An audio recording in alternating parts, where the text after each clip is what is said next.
Like, it was just very much like the pressure was insane. And like, when people see you doing all these things, like in Tigray, like people would come up to me and be like, can you do this? Can you help me with this? And like, just people don't realize that like we also have lives too, you know? Like, I felt like for the last 2, almost 3 years, a lot of us put our own personal lives on pause. Yeah, I just keep it steady on the magic. Do my thing, I'm healing, it's fantastic. If I fall, rise automatic. You ain't know now, you know. I'm the one rain myself like a tree from the roots. West side girl, cause she lit in the coast. East side girl when she speaks to the roots. Stay 100 cause she on with the truth. Been there on struggle, know that it pass. Only going up, yeah, the pain don't last. Ooh, take off. Ooh, take off. Ooh, take off. This is take off. Shorty like Brandy, fight like Monica. What you know about her? Baby girl rising, way to the top. Shaking the world, don't expect her to stop. Purpose so great, she get what she got. Follow her step, cause she following God. What you need more, got a heart full of gold. Even at times when it's raining and cold. Ooh, she bout take off.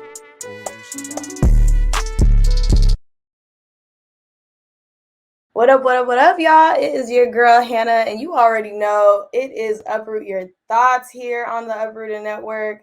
Y'all, I am so excited. I have been loving this segment, and I can tell that y'all have too. Today, all days, we are really sitting here talking about how can we go from the lives that we're currently living to the lives that we want to live. And in order for you to do that, you got to uproot and take out all the old stuff, all the old negative things, bad habits, old belief systems, so that you can make space for the new. And all of us are going on that journey in one way, shape, or form. And in this segment, it's been so exciting because I get to bring on all types of different people with different stories and just get to unpack with them and learn from them. And I've been so excited this whole season. And man, yes, I know y'all have been enjoying it. So this week, I'm like, ooh, this one's been kind of exciting. A long time coming. We didn't even talk about this actually when I reached out to her initially, but I've actually been recommended like several different times. They're like, oh, you got to bring her on, you got to bring her on. And finally, this season, with everything that's happened in the last year, I was like, you know what? I'm not going to wait for alley-oop. I'm just going to send a direct message. So today I have probably one of the busiest people that I know doing all types of amazing work that she's going to share with us. I have the one and only Melat coming to the screen. Hey, boo. Hi, how are you? Good. Man, this is actually like, I forgot to tell you that in the intro. I was like, so many people have been like, you got to have Ron. You got to have Ron. I was like, I know. I'm going to get there. I promise you. I'm going to get there. I'm so glad you reached out because I love your show. Like, I always watch it every time I get the chance. And I'm like, this girl is doing some real great things. Like, I love it. Oh, thank you. Yes. And I just remember like learning about, I'm going to say it wrong again, even though you already told me, Ahwatna. Ahwatna. I was close. I was close. You're so close. It's a hard word. It is, bro. And I'm thinking like, Ahwatna. Like, I'm like trying to like get my brain to like keep it together, but my Tigrinya is rusty and I'm getting there. But I just remember like seeing that, and then this was so long ago. It's just coming back to my memory right now.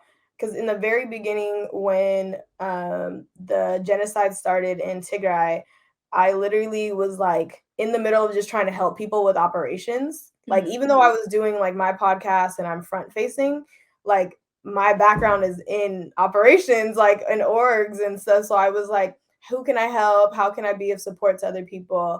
And Rahel, like, I was like, oh, can you connect me to this group? Because she had mentioned y'all. And she was like, yeah, like, I'll add you to the thing. And my thinking was like, no, I'm going to come in, see how I can amplify what you're doing, maybe a couple things. Like, I got added to some type of group text. And when I tell you, I was like, oh my God, I'm overwhelmed. There was like a million different like things happening, and like in real time, like you guys were organizing and like putting things together. And I was like, I don't think I can be useful here. I don't even know what's going on. It's going to take you longer to explain to me what's happening than me actually be useful. And so I was like, okay, I'm helping like 3 organizations. They look like they got it. So And the funny thing is, like, I had zero prior to this. I had zero experience with like running an organization, like nonprofit charity work. Like, I literally just dove nose deep into this. I was like, Tigray needs it. Let's go. Let's go. Let's go. oh, wow, I love that. Okay, this is gonna be great because, like, yeah, that I was like, whew, that was impressive. That was very impressive. I was like, I don't know how they're doing this, but this feels very much like the Underground Railroad. Like, this must be how this operated because it was just like y'all were so quick, but you were getting things done, and I was like Yeah. so impressed. And then obviously there's so many things were happening that I didn't get to the point of like sitting down to book the interview. And I was like, okay, it'll come on its own time. And I'm glad it's happening now because there's so much more for you to even talk about and discuss. And it's going to be so exciting. So before we get into all of that, for people who don't know you, why don't you just give a little introduction, so those people who might not be hip like I am right now can get to know a little bit about you too. Yeah, so my name is Melat. I am born and raised first generation Tigrayan American, immigrant parents, both from Tigray. A lot of people don't believe me when I say I'm born and raised here because they're like, you speak Tigray now? Like, yeah, I do, but I was born and raised here, I promise. I graduated in 2019 with neuroscience and psychology. I did a double major in both of those. I'm very active in the Tigrayan American community. Like you said, I kind of have my hand in a bunch of different organizations, a bunch of different projects. Occupation-wise, I am a child behavioral specialist. I also do makeup on the side, so holla at your girl. Right. Booked and busy. Okay. I love But that. Wow. Okay. Yeah. Because I think the first time I saw you before this war, I think my cousins like followed your beauty stuff. yeah, that was probably it. Like there was that. And then, oh, did we even forget about your collection? Don't you have a collection as well? Like you I'm sell. brand ambassador for Sheban Collection. Yeah. Okay. I was like, girl, I know you be booked and busy. I was Yeah. like, I know. Like Yeah. there was like a couple different reasons why I kept seeing you pop up. Yeah. And so that, okay, I love that. That's amazing. Yeah. Prior to the war, I was pretty active on social media. I was active on like Ethiopian social media. So you've probably seen me around like those Ethiopian pages and stuff. I did like fashion, lifestyle, makeup, that sort of thing. And then after the war, like everybody else, like all of our focus just shifted straight towards Tigray. And it was an interesting shift to go from just like, lighthearted stuff, posts on social media, like cute, like, pictures of like your meals or whatever you're doing, to like genocide, like real heavy stuff. So I feel like that shift was definitely something that like it took some getting used to for somebody that's been on social media for like over 10 years now, like to do that huge shift in the last 2-3 years. It's definitely a transition, but I feel like everybody can relate to that as well. Oh my God, yeah. Like this was not what I was. First of all, my personal IG, my personal like socials. If you go back, there's like this huge gap of like I just never posted anything because I wasn't really like active. I wasn't trying to be like I would post stories here and there. I would like scroll, but I wasn't like actively trying to like put any content out there. So that was like a complete shift. And then I'm also like asking people to care about something. Like it was a lot. It was just it didn't make no sense, but we were making it happen and it is what it is. But that also leads me into what I like to do is a check-in, right? Because that obviously affected us and I think I knew a little bit about your background, but I didn't realize the neuroscience part. So like the geeky side of my brain was like, Yes.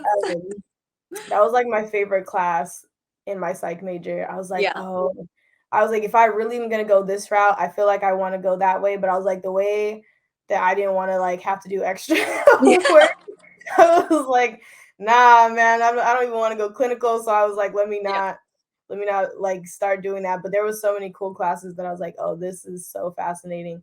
It really is. And I think, maybe I'll just start reading it for fun now. But at this point, I do want to start making sure that people are practicing like let's do check-ins, like let's check in with each other.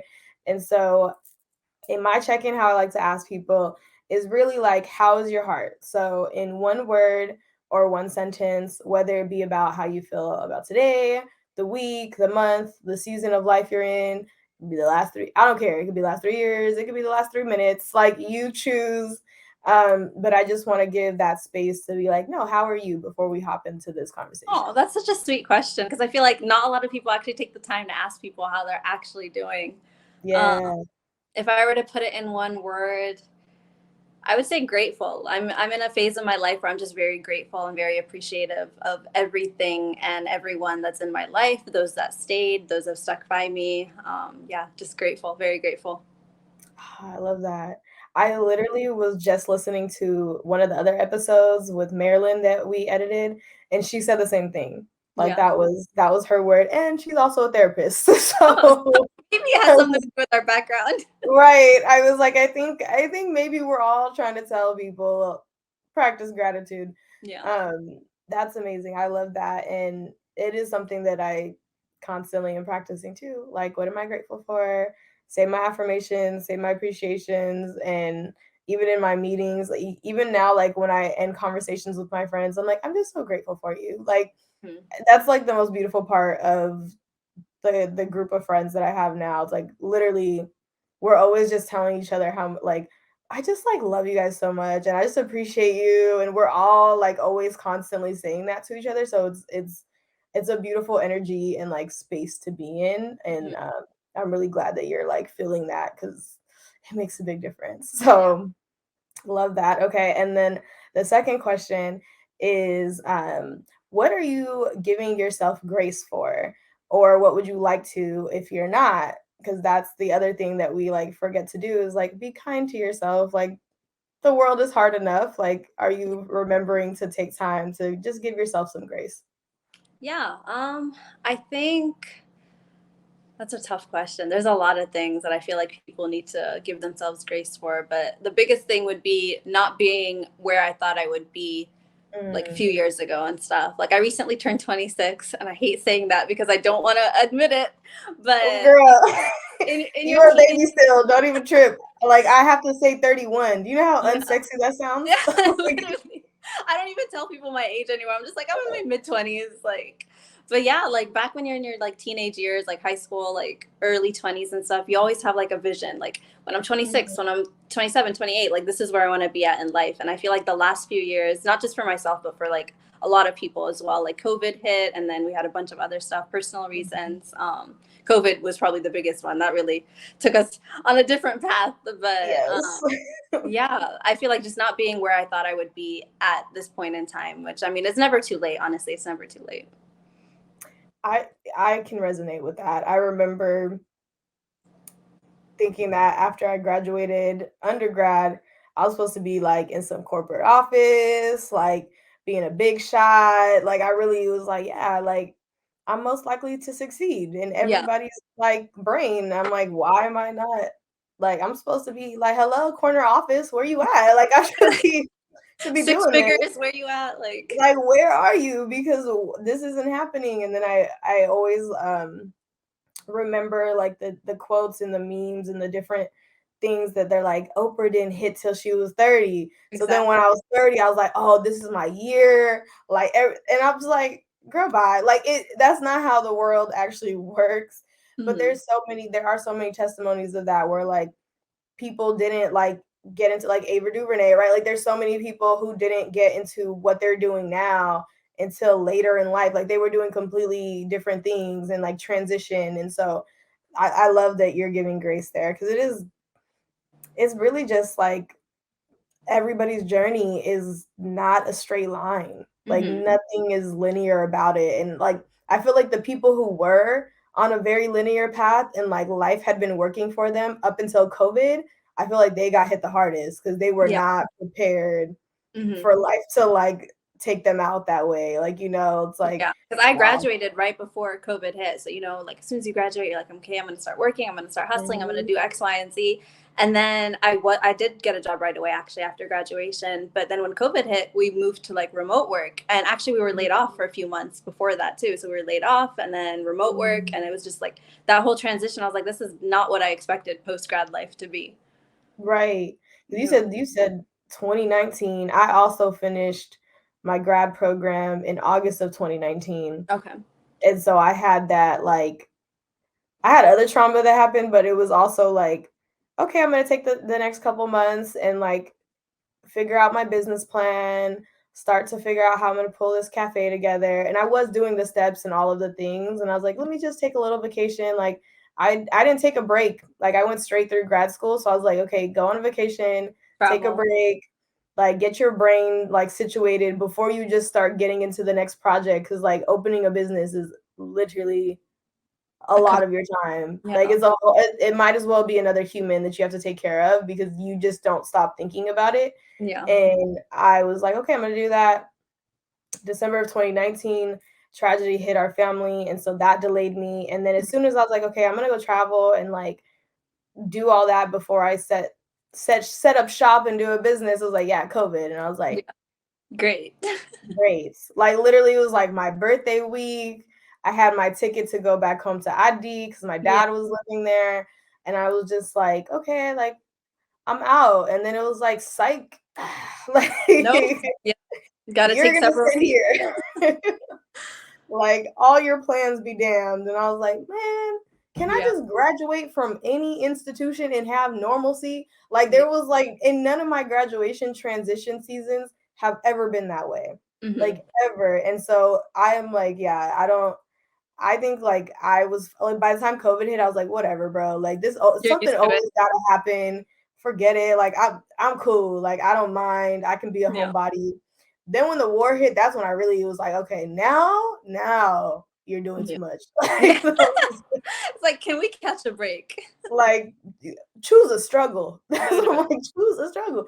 This is not right. But it was so much, but it did propel me into doing this podcast and like having to change up like all my plans. And I know when we first started this, you said the same thing, like you didn't have plans for your business or like even creating well, you had, your beauty, you have like other things, but you were not planning to be an advocate and Oh have no. this whole, are you like a nonprofit now? I forget Yeah, how. so I Yes. like, yeah, I feel like a lot of the things that happened after the genocide started were things like people didn't have experience for, but we all knew that we had a common goal. So it was just everybody just trying to rush and do as much as possible and help as many people as possible. Like, especially in the very beginning when like the phone connections were cut off and there was like no internet and stuff, I feel like that was a very, very dark time of just like scrambling, trying to help people, not knowing how your family's doing.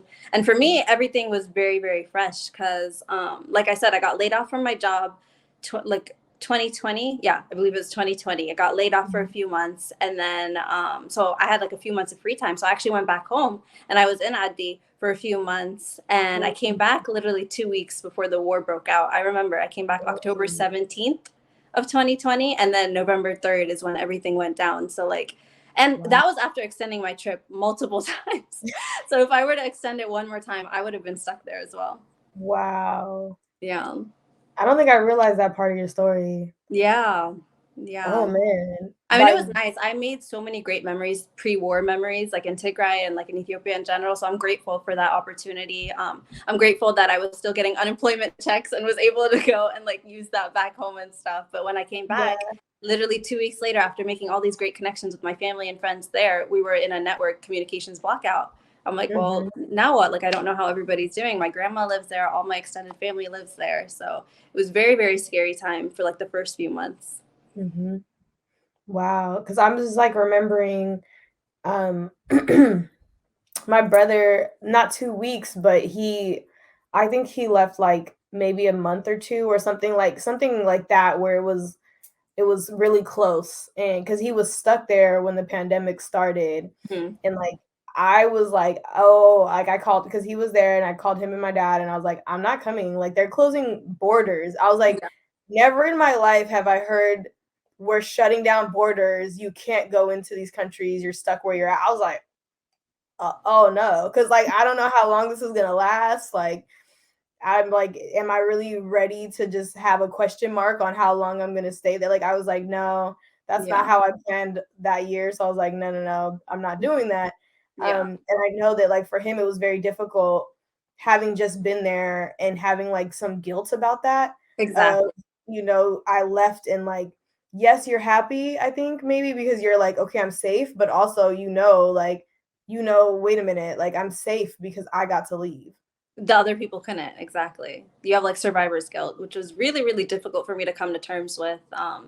Especially after making all those great memories and like connections with the people there. Like I was always like, really had insomnia for the first few months. Like to be completely real with you, like I could not sleep for like 6 months straight, just thinking about like, I wonder if this person like maybe he went to Barca, maybe he's fighting. I wonder if this person's out there fighting. I wonder how the elderly are doing. I wonder how the kids are doing. But like you just think about every single person that you recently saw, and you're like, I actually was able to leave, but these guys, they don't have like papers, they don't have passports, they're stuck. Like there's no way for them to leave. Even to go to like neighboring countries was really difficult. So Yeah, it was. like that breaks my heart because it's just there's so many different mental battles that we're all playing, and I think that's also why I was really pushing the mental health angle and like really like y'all, we're not physically there, so the only way that they can really touch us is mentally, right? Like, and if they can take your mental, they can mess up everything else, right? Like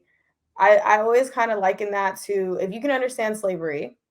And if you're familiar with like the Willie Lynch letters, right? Like he was specifically outlined, like if you can alter the way that the slaves are thinking, you won't have to force them to stay in slavery. Like you They'll can just do literally keep them it. here. Yeah. Yeah. And I'm like, yo, he literally told you what he's doing to you. Manipulation. Why are you still falling for it? Yeah. And like I felt like I kept trying to scream that out loud, like stop falling for it. Don't pay attention to what they're putting out because they're playing a psychological warfare game.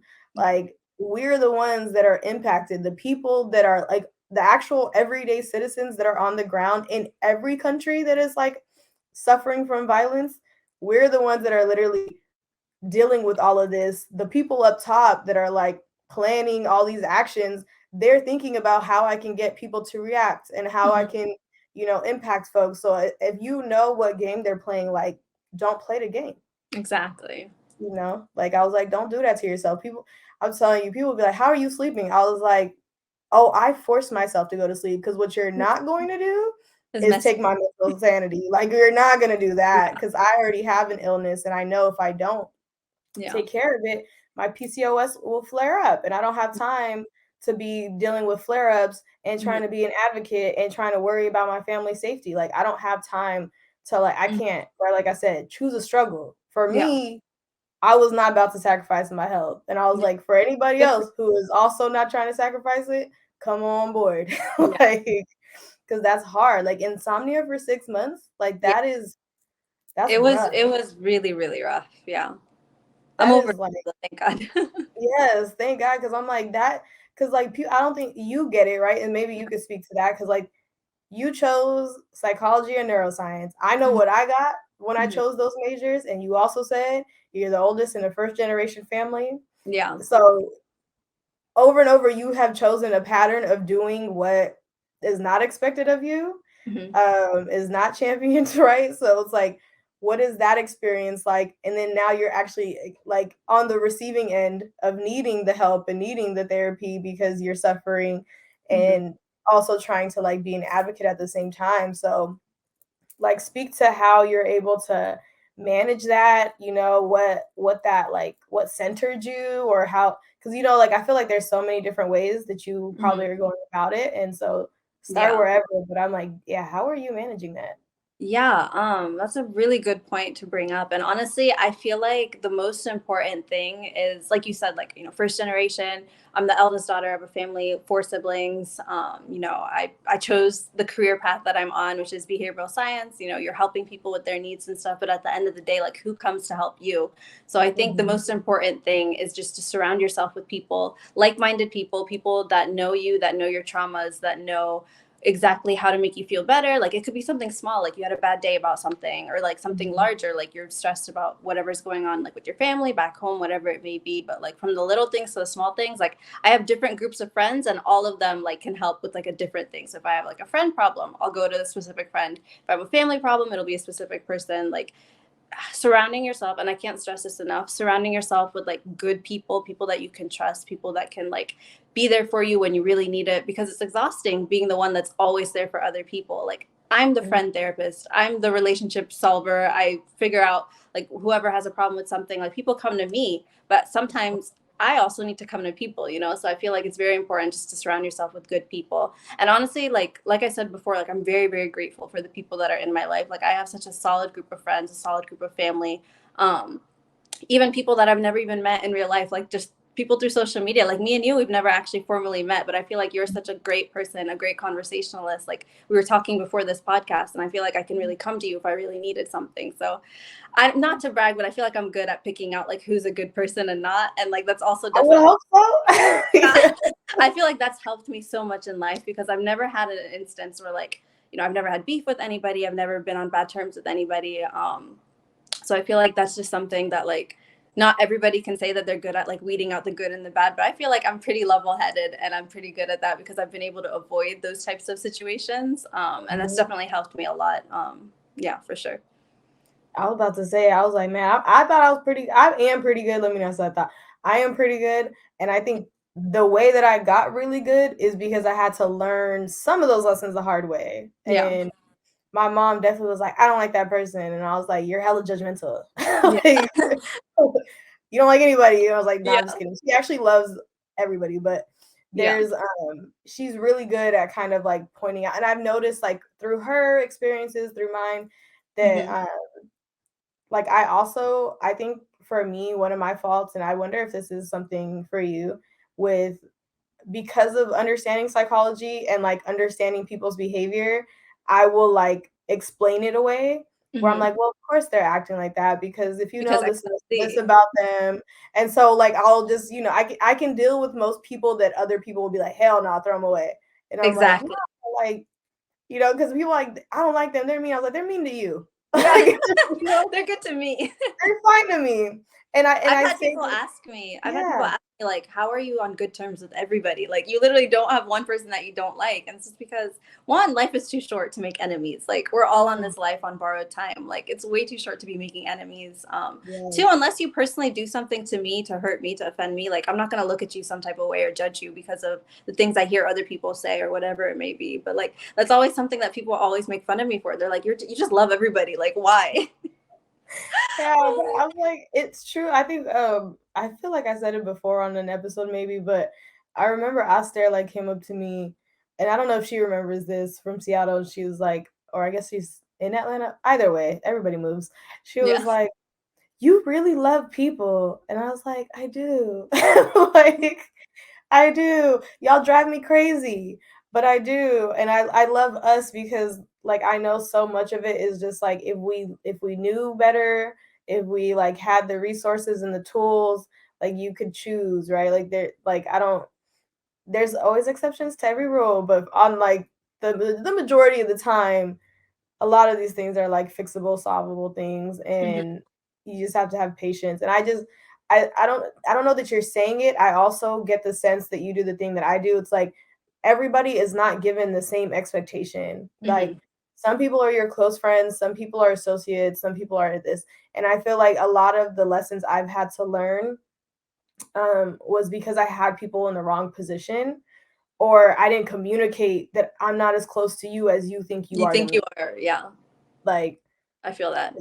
yeah, that second part, right? Because it's like Yeah. because we're so personable and nice, like people really think they have like this really strong, intimate, Fun. vulnerable relationship, and it's like, no, I do this all day with everybody. With Like, everybody. You're not special. no, like you are a special human being for sure, and I'm gonna Yeah. give you attention when I'm talking to you, but I give that same attention and And love and respect. empathy to everybody. Yeah. So yeah, that one's been a doozy. Oh my Yeah. god. Oh my No, I god, feel I'm that. like having flashbacks to certain conversations, and I'm like, Yeah. Jesus Christ. Like, Yeah. it's It definitely is frustrating. something you have to remind yourself too, like you said, like different situations, different like people that you interact with. And I'm sure you interact with so many people on a daily basis. So like Mhm. just putting yourself in that space and being like, okay, this person is like a friend, this person is an acquaintance, a coworker, whatever it may be. Like you have to make sure you categorize people appropriately because you never know like who's really out there for you. That part. And like that also kind of brings me to how you really were able to wrangle a very large group of associates to put together this nonprofit to do this work, because we're talking about a time and a place like where I feel like a lot of us in the wartime and still now, right? There's so much mistrust, Mhm. um, or is it mistrust, distrust, however you Distrust. say that properly, distrust, with people, right? It's Mhm. like, are you able to do what you say you're going to be able to do? Like, Mhm.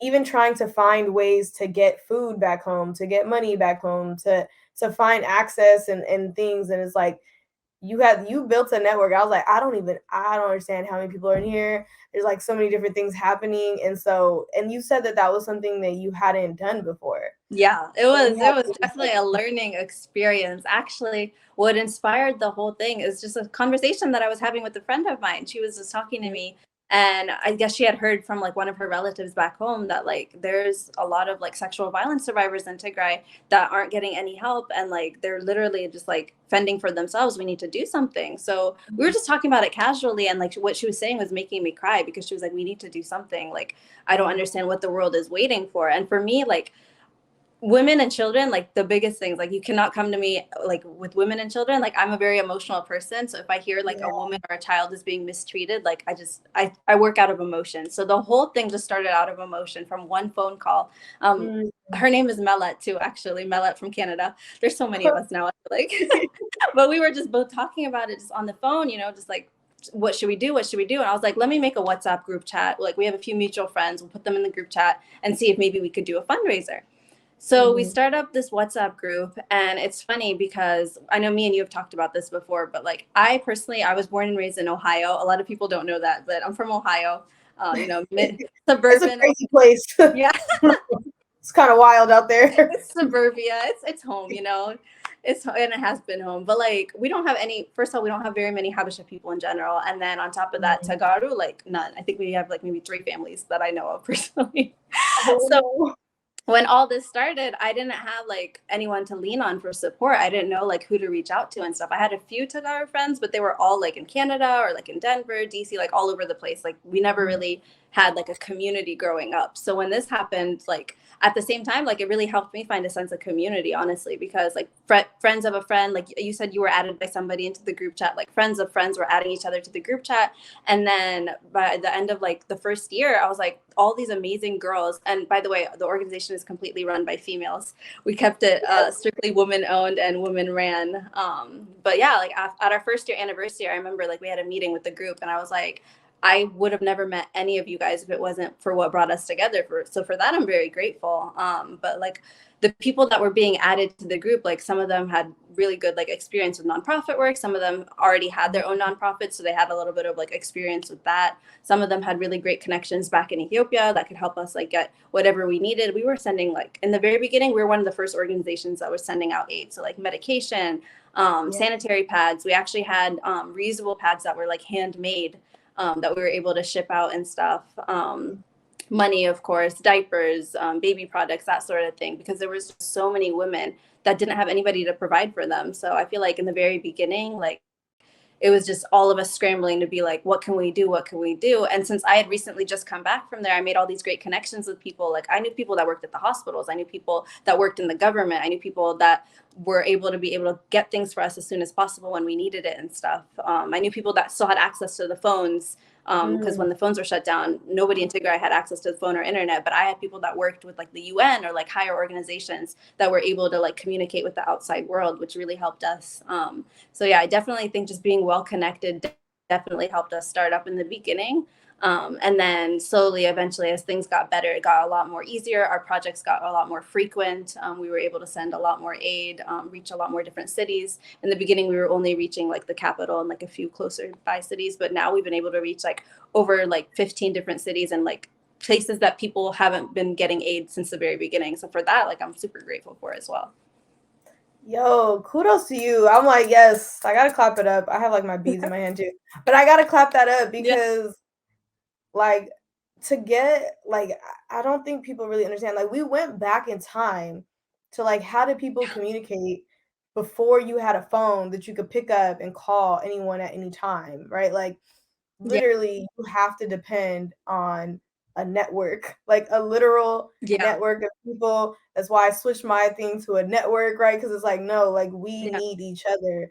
That's the only way this gets done. And like, just to like kind of sum that up too, is like, right, like you're all moving towards a common goal. We're all on the same frequency. We're all like experience the same thing and like have the heart to do it. And I love that you did keep it like women ran, right? Like I've honestly have been trying to say over and over that women just need to rule because like the world is a much better place. A much better place because our like thinking is not let's go kill people. When you're the person that has to carry life and like sacrifice your body and like that whole like you're gonna appreciate it different. Like I'm going to be very slow to move when I like think that it's gonna take somebody's life just because I'm like no like that could have been my life, yeah, that could be my kid. I know that like someone really sacrificed and put themselves on the line to bring that person into this world, right? Like, yeah, I feel like and like okay, I want to ask you this because you're a psych person, and this is my theory about it. I feel like if we're always saying that men are not emotionally mature, okay? Like we could all of us keep saying that, we agree, and then men like to be like, "Oh, women are so sensitive." Okay, first of all, we are. like you are too. You just don't know how to say it because society has not given you the tools or the space to actually express those emotions. But you are sensitive too. You just only show it in anger, right? Like that's what I always tell men. I'm like, you're sensitive. You get mad for no reason, like all the time. Like all you do, like little things, and you're mad. So you're also sensitive. But my theory there is like, okay, if you're in charge and you're not emotionally mature, and the only emotion you know how to use is anger, is that really the logical thing we should be doing? Like, are you really more suited for leadership because you're a man? Or is the fact that you're emotionally immature a sign that you shouldn't be in charge? Exactly. Exactly. And I feel like a lot of men would disagree with that. Of course they would, because they're so used to being in charge. And it's like, you like, there's too much, like, I don't know, it's just, there's a lot of glorification around being a leader and being in charge. But you just talked about you had insomnia for 6 months. And now you're leading a group of God knows how many people trying to like get things like done, accomplished, all of these things. I don't know about you, but did any of that feel like fun?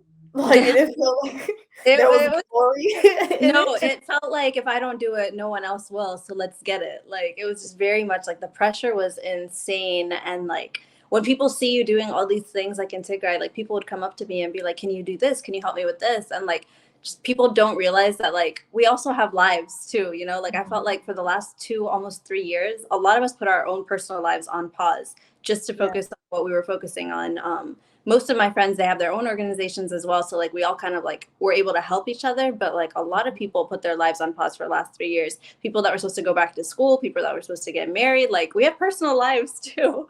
And I feel like a lot of people, when they see you just like on social media and be like, oh, that's the girl that's like doing stuff for Tigray, like can you do X, Y, and Z, like they don't realize that like, you know, we have lives, we have like other things that we need to prioritize as well. But like I'm a people pleaser, like it's my worst trait. Like I don't know how to tell people no. So like a lot of the projects that I took on were projects that like I didn't know how to say no, and then I started rolling with it and like it became my own thing. And it's actually really funny, like when I talk about it with some of my friends and stuff, be like, I don't even remember doing half of the stuff that we did. Like those days were like just trying to get as much accomplished as possible. And like when I look at like all our social media posts and stuff, I'm like, wait, we did this? Like, well, that's actually like crazy, because like you don't even think about it in the moment. You're just like, let's just do as much as we can.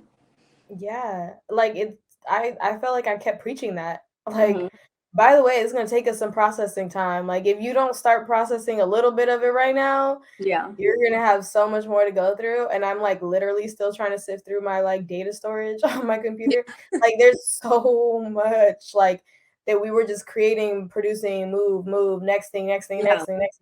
Like it just, yeah, it is so exhausting. Like all of it is exhausting. And so I'm like, I guess if you want to be the leader, be my guest. Like, feel free.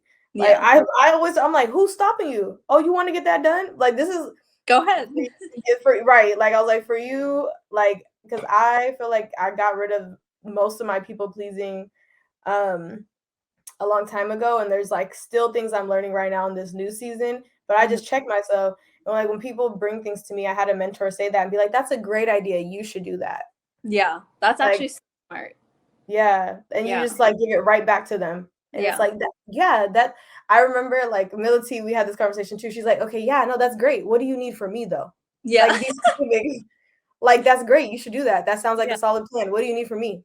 Yeah. Like, because like people just think you're gonna just pick it up and you're gonna take care of Exactly. it, and it's like, What I've been doing, no, like, I just be picking up everything, and then, like, at the end yeah, of the day, I'm like, "Wow, like, that's just a lot." yeah, you gotta throw that shit away. Like, who's Yeah, gonna literally. I'm like, learning that now. Like, now I'm in a phase in my life where I'm learning that, like, if there's too much on my plate, I will say no to you. Like, there's been certain circumstances where people will ask me, like, "Hey, can you take on this task?" Or, "Hey, can you help organize this?" Or, like, for events and stuff, and I'll be like, "I'm doing X, Y, and Z right now. Like, I'm sorry, but I can recommend you somebody else that is just as yeah, capable to be able to help you with whatever you may need." So, I've been doing a lot better with that recently, I would say. literally, and I'll just text them the tools. I'm like, Yeah. oh yeah, you know what? You can use this, and this. I'll send you a video that I watched. Here you go. Like, Yeah. have at it. And I'm like, oh, you don't Exactly. want to. You what you're telling me is like you don't want to actually do that work of figuring it out. You wanted Mhm. me to do that, and it's like, nope. Yeah. No. We're not doing that anymore. I hate like those, and I think it's because I was in a sorority in college, and I remember that being like, Mhm. that's a great idea. Because there's always people who have great ideas and never execute on any of them. Yeah. And I'm like, I'm currently working on 10 different things. So like, no, Yeah. absolutely not. I'm like, yeah, that's fine. Do we have the capacity? Like, I'd be like around the room. Anybody want to raise their hand and volunteer to take on this project? Yeah. Great. Thank you for bringing that suggestion. We will table that, and when the time comes that we have more capacity, we'll look at it again. Yeah. Like, As it should be. right, like, I'm like, "No, absolutely not." Like, you can't Yeah. function as an organization if Mhm. every day you decide to pick on a new project. Like, Yeah.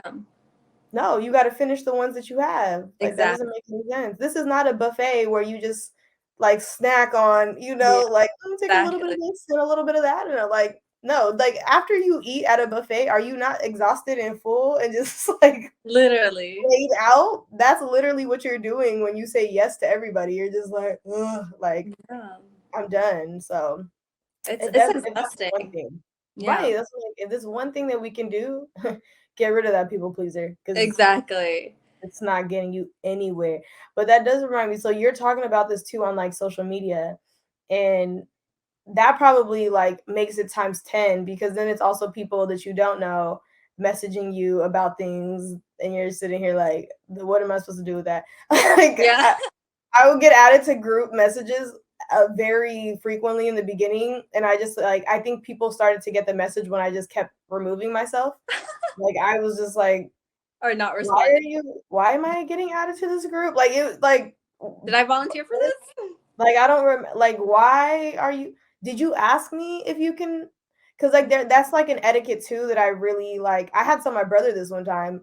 I was Mhm. like, "Bro, why would you add me into a group without asking me?" Yeah. Like, It's nice when people do ask your permission. They're like, I've had people come up to me and be like, "Hey, can I add you to this group? We're trying to do X, Y, and Z, da da da da." And I'll be like, "Yeah, thanks for asking. Go ahead. I'll see what I can do," you know? Hey y'all, it's your girl Hannah, just interrupting Yeah. you for just I a just little keep it steady moment on the to magic. remind you, Do if my you thing, I'm have healing, it's not, fantastic. go check If I out fall, the rise, automatic. website You ain't on that, uprootednetwork.com. you Whether you're new know. On the one, here rain or myself you've like a been tree from the following for roots. a long Boy, say let time, go, cause he you live know in that the this is a coast. East space for side grind those when of she speaks us to the roots. who Steady have been moving weight having cause he to roll with the navigate troops. life Been down very struggle, know completely that it pass. differently Only than go the up, cultures we they might know be a where they part at. of. So Ooh, whether take that over. means you're an immigrant, Ooh, maybe you're take the over. first generation to Ooh, change take the over. narrative, maybe you're an Listen, take entrepreneur, over, take you're over, a dream take over. chaser in Shorty some like type of Randy, way, and fight you're like believing Martin, for a what better you life. about? So Baby, go obviously, right ahead, do Uprooted your thing, Network side. Taking over, I resonated gotta with respect every you, step. and we have Flow been so fresh, scaling she get what out you get. services, Follow her steps, cause she trying to follow no build guide. this What you into need a more, gotta bigger hop for the community for gold. you all. West side And go, cause she live also, in the I'm coast. launching all East side types of go, when she management speaks to the consulting roots. Stay services 100, cause she on with and the truth. personal and Been down struggle, professional know that group it pass. coaching this Only go summer. up, yeah, the I pain know really that have a it is. big Ooh, heart for take those over. of you who are students, Ooh, take over. those of you who maybe Ooh, take over. haven't had an opportunity Listen, to take get over, this take type of over, take development over. Shorty before. like Randy, I'm going to fight be like offering it Martin, at what you know a about? very Baby, reasonable price because you know what? I want to knock down those obstacles and barriers. I try to do it the way that everybody else does, and it wasn't working. So we're going to do it the uprooted way. I want y'all to make sure, go check out the website, uprootednetwork.com, and now you can go back to your episode. Very rarely now are you going to get a go ahead Yeah. from me. I'm just like, I'm Yeah. just going to put that out there. Very rarely, Yeah. don't try it. Like, it's Yeah. just, no, like you can have that conversation with me and I can give you advice and, you know, all that great stuff.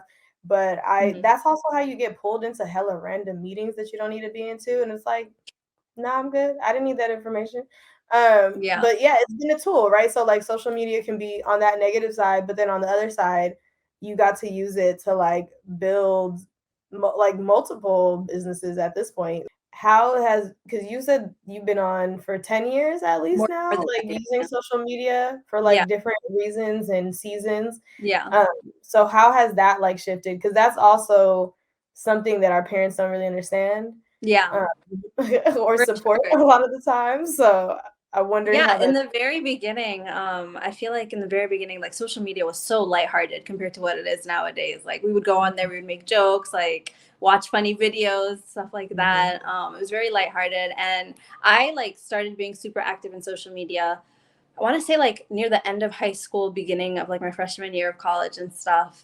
Back then too, there wasn't very many people that looked like me that were like active on social media. So like Black, Muslim, like wears hijab and stuff. So like I thought it was like really, really nice to like put myself out there and stuff. And I've had so many like girls message me and be like, it's so nice to see someone like you like doing something like this and stuff. You know, I would like do videos like makeup videos or like how I style my scarf or like outfits and stuff like that. And people really got like encouraged by that. Like I've had people tell me that like your fashion sense or whatever you like your content that you're putting out, like it's really encouraging me to like dress more like you and stuff. And those types of messages like till this day like literally just like get me so excited. But yeah, I did like modeling for a bit, and then I want to say like around 2018, 2019, around then, so a few years back, you know, Ethiopian social media got really poppin'. Like everybody was like promoting like businesses, different projects, that sort of thing. I was making like brand deals with all these like amazing brands, like fashion brands, makeup brands that were like Ethiopian owned. Which was all really great. But I noticed after my content started changing, the energy that I received from these same people definitely shifted. So after the war started, I just like, you know, I wasn't very active on social media. I wasn't even, in the very beginning, I wasn't even posting a lot about what was happening in the war. I was just trying to process everything because it was a really scary time. We didn't really know what was going on. But I want to say a few months into it, like once the protests started happening and stuff, I started like posting about that. I started posting like daily updates, like Tigray Update. By the way, I want to give a shout out to Tigray Update because they really carried us through the last 3 years. They're an amazing platform on Instagram, on Twitter, I believe YouTube too. And they were just posting like, I think so, yeah. Yeah. They were I'm really bad at Twitter, but yeah. Yeah, that was like my news source. I swear, like I stopped watching regular like local news and stuff. I would just tune into like what was happening in Tigray for the longest. So going back to what I was saying about the whole social media thing, I noticed that like after my content was more geared towards like what was happening in Tigray, a lot of like the brand deals that I had, they fell through. A lot of like the supporters that I had, they would start unfollowing me or like messaging me things like, oh, you've changed, or oh, why are you saying like all these things on social media and stuff. And it was really hurtful because these are people that, you know, you build a network with, you build a community with, you thought they were your people. And then after people's true colors started showing out, it was just like really shocking to me because I was like, I can't believe I ever like, you know, supported this business or supported this brand or like was working with X, Y, and Z. So that was definitely like a culture shock within your own culture, which is really weird. But that shift was very, very like different for me. And then I feel like that's when my Tegaru following started to get a lot more like higher. So like prior to that, I didn't really like differentiate between like Ethiopian, Eritrean, Tegaru, Amharu, whatever it was. Like everybody was just Habesha like prior to that. And then once my content started being more Tigray geared, I started gaining more traction with like Tegaru on Twitter, on TikTok, on Instagram, Facebook. I don't really use Facebook. That's for family only. But the rest. Thank you. I've been trying to make that point, and then Agazi be like, "You need to be on there." I'm like, "Bro, I don't like." We're not that old yet. I was like, "All right, marketplace." Like, I just, all right. No, Facebook is family only, but the rest of the social media, like that was more like where I built like my Tegaru following, my Tegaru network and stuff. And I feel like that's definitely helped with the work that I've been able to do, like the nonprofit work. And then I've also been, I guess, like an event organizer. Again, no prior experience to any of this, but we pulled it off. Yes. Like there's so many random things because like you do one thing well and then the assumption is you can do everything. And it's like, yeah. How did y'all get that from this? Like, where did those dots connect? Because literally, it's crazy. Like the amount of faith that they have in us. Like, you're a genius. So I'm like, am I? Thank you, but I don't think so. All right, I guess you got pulled into like a lot of different like events. Because when you sent me the thing, it was like you got pulled into Tigray Festival, TMH. Protests, you name it. Yeah, like just random things, and that's why I was like, I was like, I feel like I know you, but I don't know you. So it's just crazy to me because like I had prior zero experience to any of this. Like some people, at least, like, you know, they're in the entertainment world or like they're like promoters or whatever it may be. But yeah, like when Tigray calls, everybody better answer. So you got to figure it out along the way. It's all trial and error. And now I feel like, honestly, I'm adding this all to my resume because the work that we put in the last few years, like that definitely built up like my communication skills, event organizing, so many different things that like I would have never gotten if I didn't build this network and community. Right. Literally. Like I have been, so I definitely suggest that people do. Yeah. Like I definitely did. And then when I was like in my interviews, I was like, oh yeah, we did that. That's slight work. Yeah. Like, yeah, literally. We did that too. Like Tigray Festival, almost 10,000 people. Yeah, we did that. Yeah, like that. Yeah. Tigray Festival is something different. That's something else. Yeah, let's not even get into that.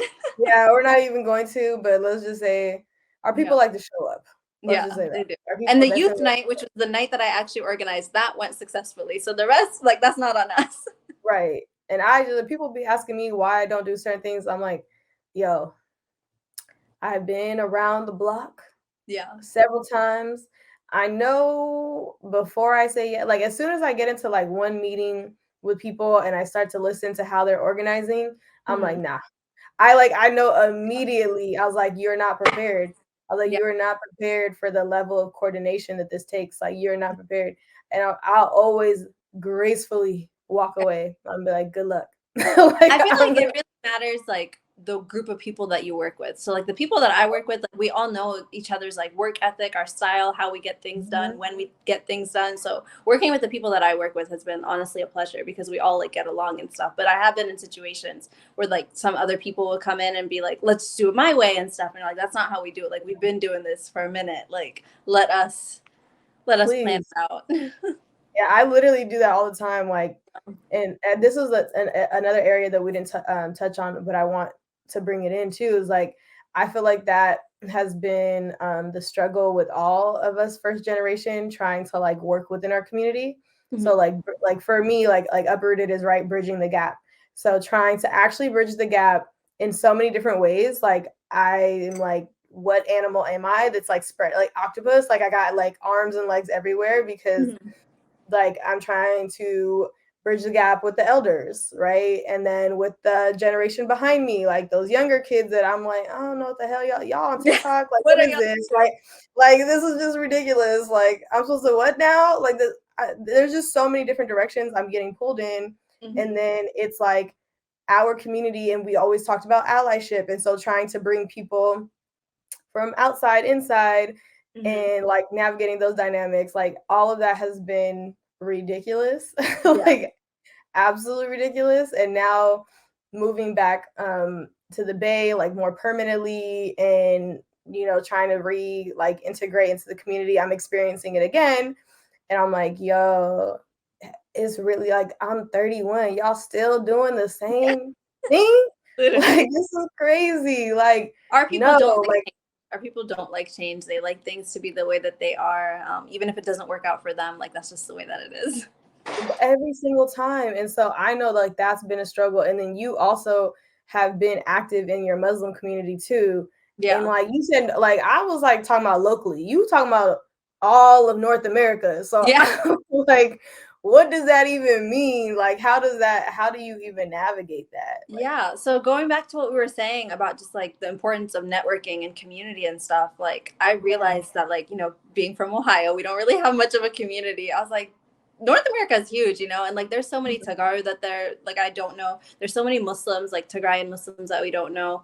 And so I like just like put it upon myself to like make those networks of people. So anytime I go out of town, I'll meet someone, I'll tell them like, oh, like, we have this group, like join our group if you would like, let's network, let's talk. Like a lot of people, like they have been the link to get to what, like, you never know who's going to be the link, So like sometimes you'll meet someone and they will have like a connection at work or a friend. Like there's been so many times where someone will be like, oh, actually I have a coworker that wants to donate towards like your cause and stuff. Let me connect you to that person. Or there'll be someone who like just moved to a new city. I don't have like a very many Tegaru friends. Like, can you introduce me to someone?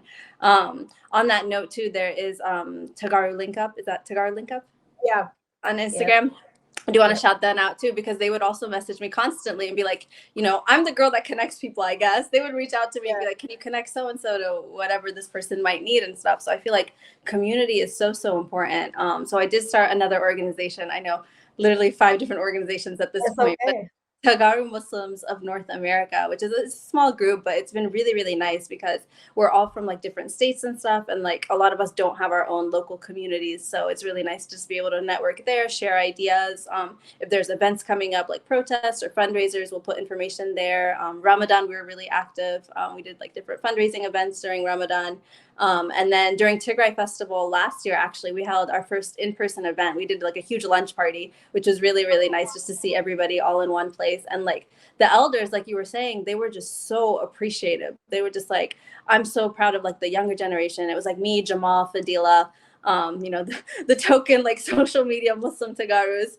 They were like, we're so proud of y'all, because like we would have never gotten together. We would have never met all these people. Some people ended up finding relatives through our networking event and stuff, which was really crazy to see. But yeah, like the elders, they don't really like, they love community, but when it comes to like organizing events or like having everybody come to one place at one time, like it's kind of difficult for them, which I understand because it's difficult for us. Like it's very hard to do. But we were able to like find a venue, find like halal restaurants to cater the food and stuff, because like Muslims have dietary distinctions and stuff. So it was just really, really like, that was probably my favorite event out of like everything, just because it was so wholesome to see like how grateful like the older people were that we were able to put them all in this. It was a really nice venue. We put them all in this nice venue, had like a lunch. We did like an auction for Tigray and stuff. And they were just very grateful for that. So I think definitely social media, like we wouldn't have met half the people that we know if it wasn't for social media. So I'm very grateful for that as well. I love that. I really do. Cause like, I feel like that's how I've been connecting people. And then because like, I feel like you do become a token influencer, right? And then, you know what I'm saying? Like, it's just crazy. Like, I don't like to think of myself that way, because like I'll get hit up for things too. And I'm like, why do you think I know that? Yeah. Like, literally assume that I know somebody based off of like my position, and like, well, you interview everyone. I was like, who's everyone? Who's everyone? Literally. Like, what do you mean? And then how many times in the intro do I say we haven't even met yet? We haven't even met. So like where this assumption gets brought up is like, oh, you just see faces. Exactly. You're like, oh, you know that. Like I can definitely point you out in a room. Yes. And then it like, I feel like I got to learn more about that like throughout this. And I was just like, yo, like stop pointing to the one person that you know.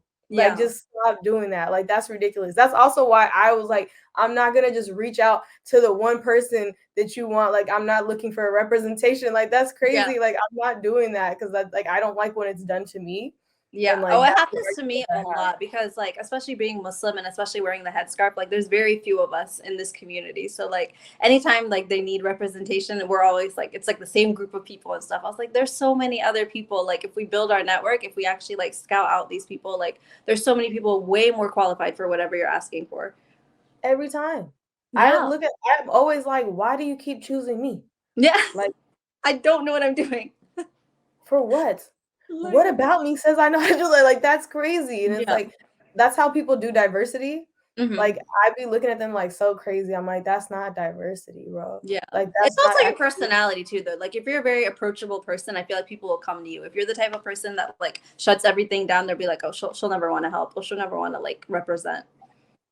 Yeah, maybe it is that because we're already out there. They're like, oh, they're more likely to say yes because they're not like shy or something. Yeah, I don't know. I'm just trying to have push into it.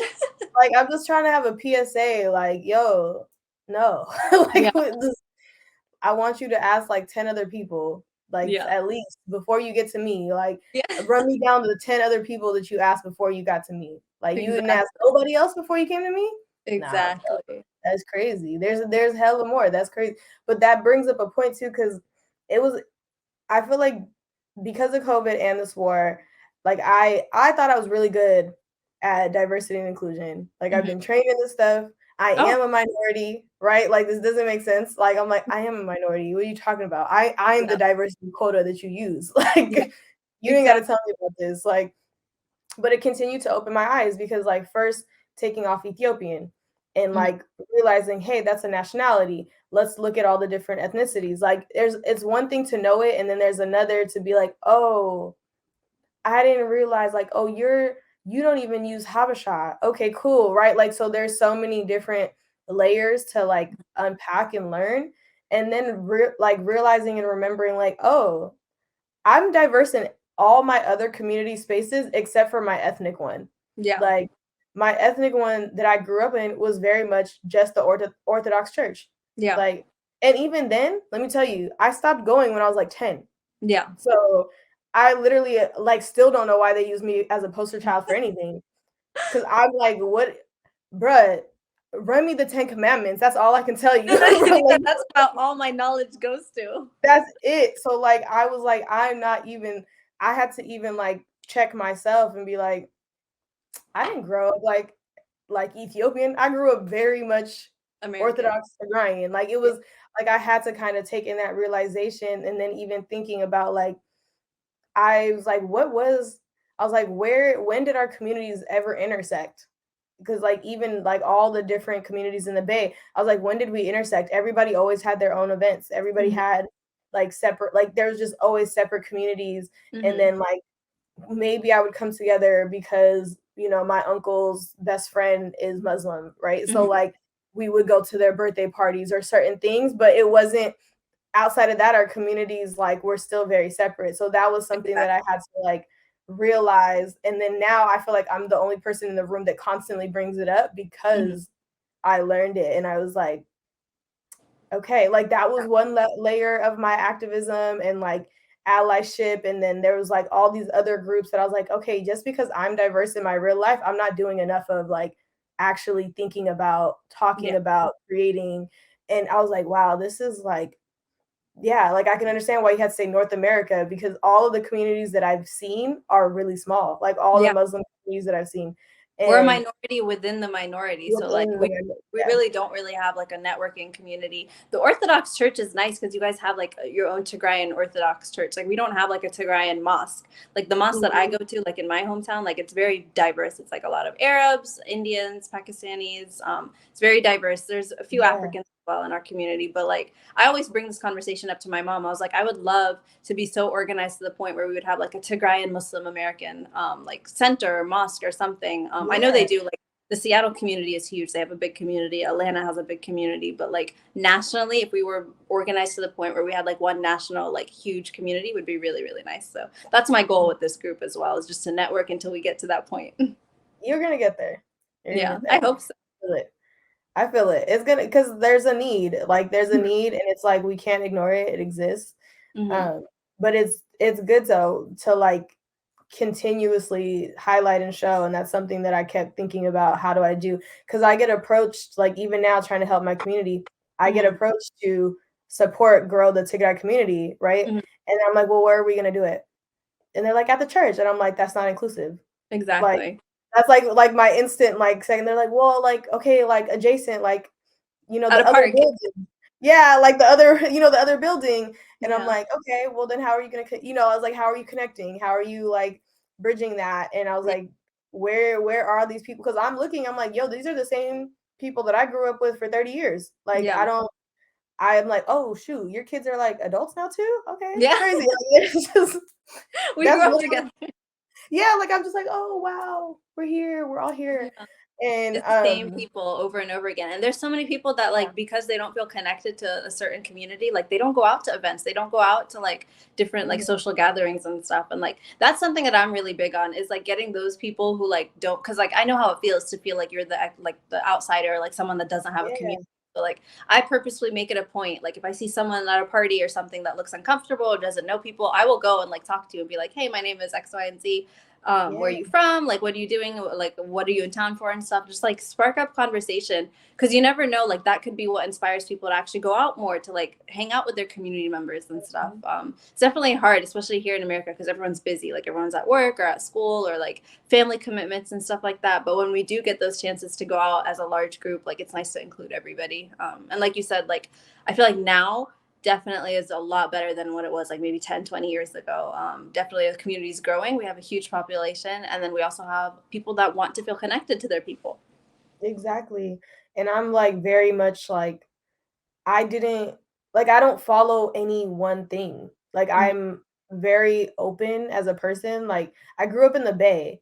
So Mhm. like by nature, this is Yeah. probably one of the most progressive areas in the whole country, if not almost globally. There's probably like top 10, you know what I'm saying? Like top 10, like literally there's so many like I almost always don't assume anything about Mhm. anyone because I'm like, man, you never know. You Like I never talked to know. someone, you never know. You what like here, like our thing, like we always kind of joke about when we laugh is like you will see the most wild things and you will see no reaction because It's it's just like learn. everyone's just who they are and they're hella different and unique and I'm just like, live your best life, whatever that is, Yeah. tell me, and Yeah. I'll just try to understand it. But like, that's not to say that everyone in the Bay is like that, Mhm. but because I grew up here and I was exposed to that, like, that's just my way of thinking.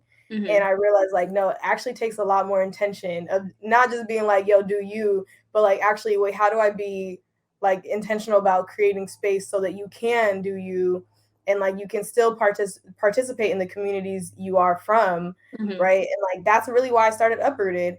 I was like, yeah, I'm a diaspora, but I was very disconnected from my community, even if we are the majority, right? And I Mhm. still don't believe we really are the majority because I feel like they be doing these census wrong. Yeah. Like Well, they haven't done one in a real long time. a real long time. So like I'm trying to like, you know, like tread Yeah. lightly, but that's really like for me, it's like, oh no, like we're still not like because I don't like that. I don't like being in spaces where everyone is supposed to fit in a box. I didn't like Mhm. fitting in a box. I Yeah. never did. I Mhm. still don't.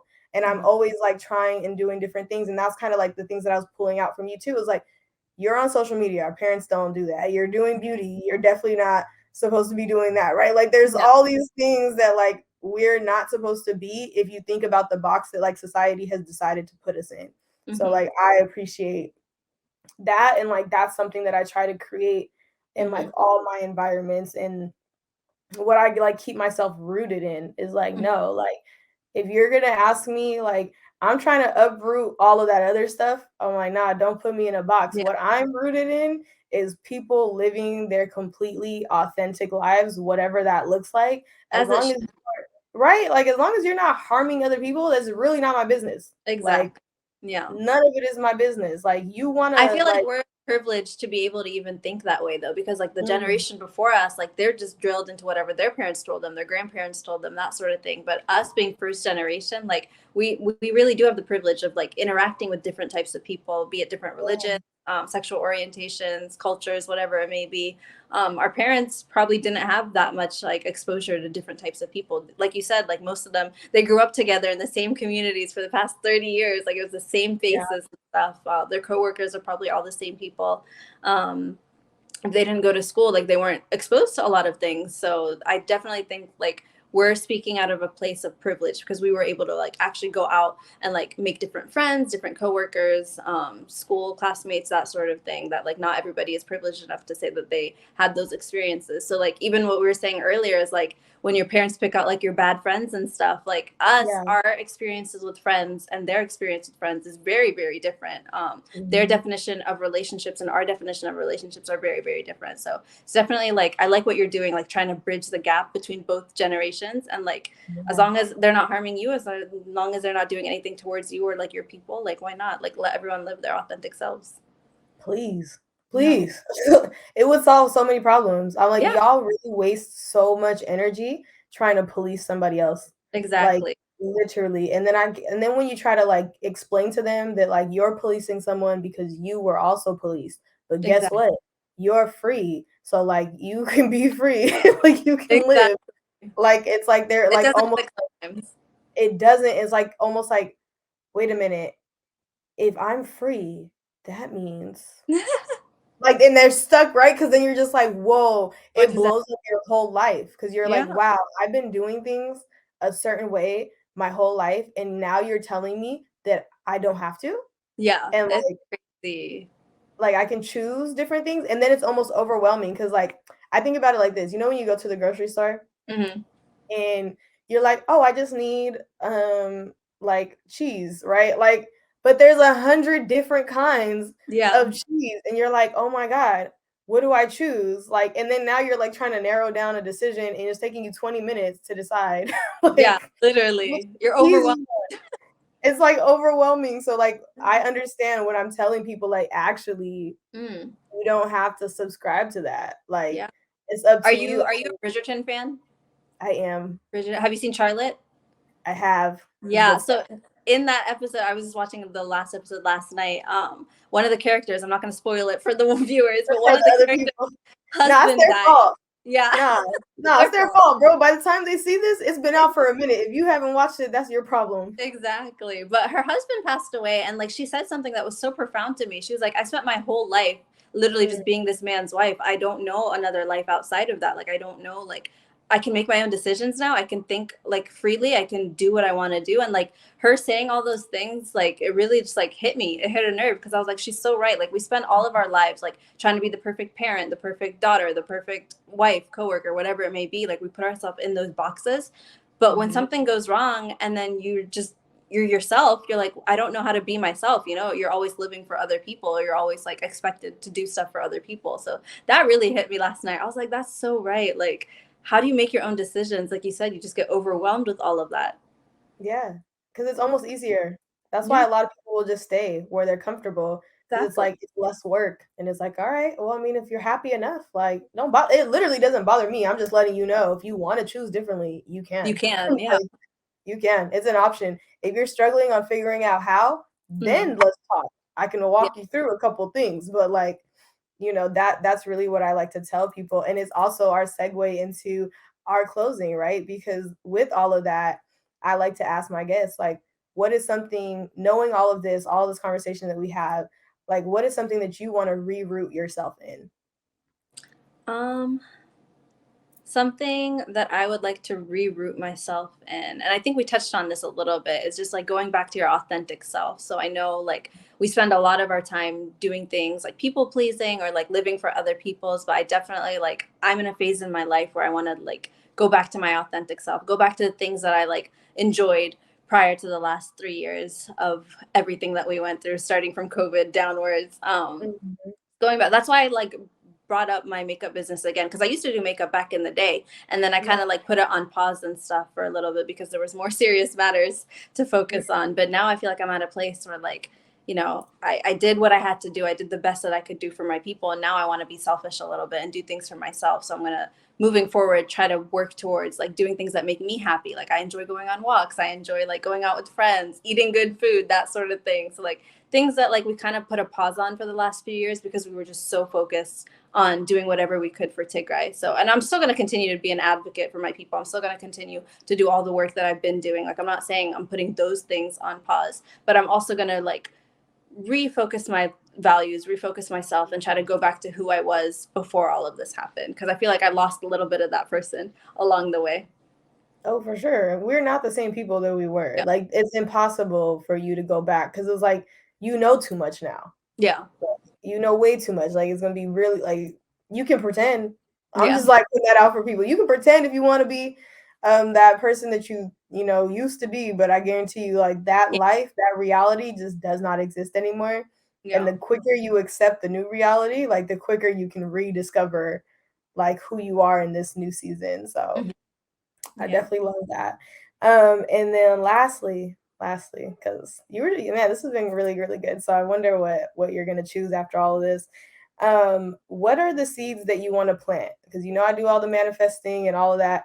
So what are the seeds that you want to plant for yourself, and what are the seeds that you want to leave behind? That's a really, really deep question. Mm. I don't think I've ever even thought about that before, like the seeds that I want to leave behind. I mean, it sounds really basic, but just be a good person, be a kind person. I feel like the world, like everybody is going through something, things that like you may not even know about. And unfortunately, there's not a lot of kind people left. So be as kind of a person as you can. Treat people the way that you want to be treated.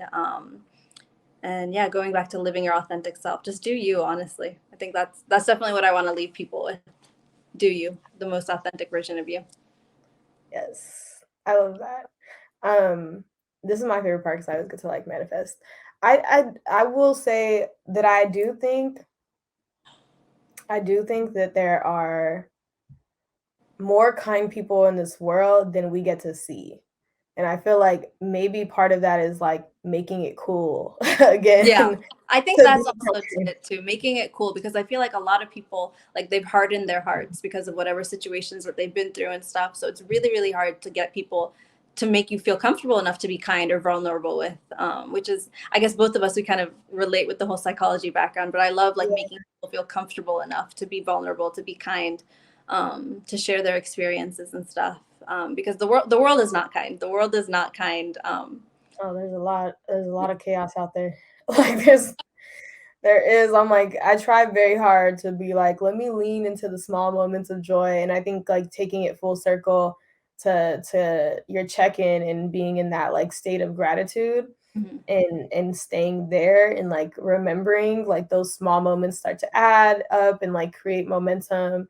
Yeah. Um, and I would say that you are already like inspiring that for sure. Be like Yeah. you were doing it before. Like I just got a very small glimpse, right, of things from the outside, but there's something so incredibly powerful when you give people like a vehicle of change. You know what I mean? Like you created a like vehicle for people to actually act, right? To like move in purpose. And Mhm. so many of our people like globally are like really lost, Mhm. right? Like they're just so confused. And I think that's part of why they get so hardened because they're just trying to protect themselves and they're very much in survival. And like what you have been able to articulate so well throughout this interview, but just like in your life and how you're showing up is like, I don't have to have the answers. I just have to have the heart to go do it. Like you Exactly. said that you like move out of emotion. You know what Yeah. I mean? And Mhm. it's like, yeah, like that's beautiful. Like you are now gonna see like, well, maybe because social impact's hard to like gauge, but like Yeah.